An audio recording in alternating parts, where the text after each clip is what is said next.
अस्सलाम वालेकुम। Surya Urdu primary school Nagarjuna नगर Nanded online तालीमी सेशन में आज हम जमात चहारों मजमून उर्दू का सबक नंबर 8 शफीउद्दीन नैयर इंशाअल्लाह ये सबक अपन आधा पढ़ लिए थे। आज ये सबक पढ़कर ख़त्म करेंगे।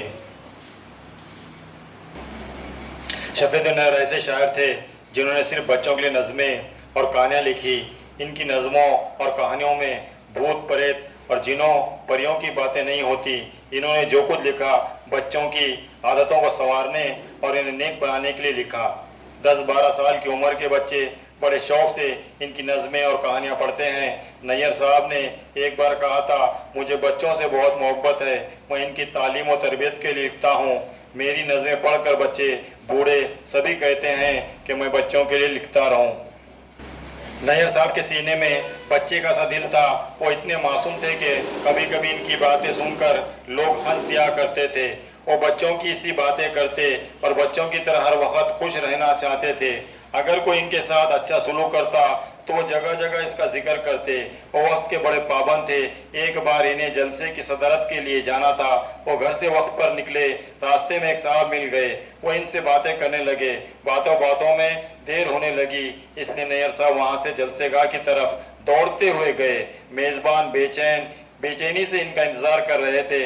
नैयर साहब ठीक वक्त पर जलसे में पहुँच गए तो मेज़बानों ने इत्मीनान का सांस लिया। शफीउद्दीन नैयर ने बच्चों के लिए 70 से ज़्यादा किताबें लिखी। इनमें नज़मों की किताबें भी हैं और कहानियों की भी है।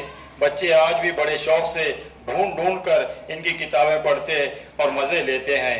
नैयर साहब के हालात से मालूम होता है कि इंसान मेहनत और लगन से इल्म हासिल करे तो एक अच्छा और कामयाब इंसान बन सकता है। बच्चों से प्यार करने वाले इस शायर का इंतकाल 30 जनवरी सन 1987 को दिल्ली में हुआ। बच्चों से प्यार करने वाले इस शायर का इंतकाल 30 जनवरी सन 1978 को दिल्ली में हुआ। ये अपना सबक नंबर 8 शफीउद्दीन नैयर आज यहाँ पर मुकम्मल होगा।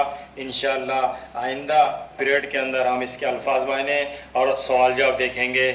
हमारी इस वीडियो को ज़्यादा से देखें, लाइक करें, शेयर करें, सब्सक्राइब करें ताकि ज़्यादा से ज़्यादा तलबा का फ़ायदा हो। खुदा हाफिज़।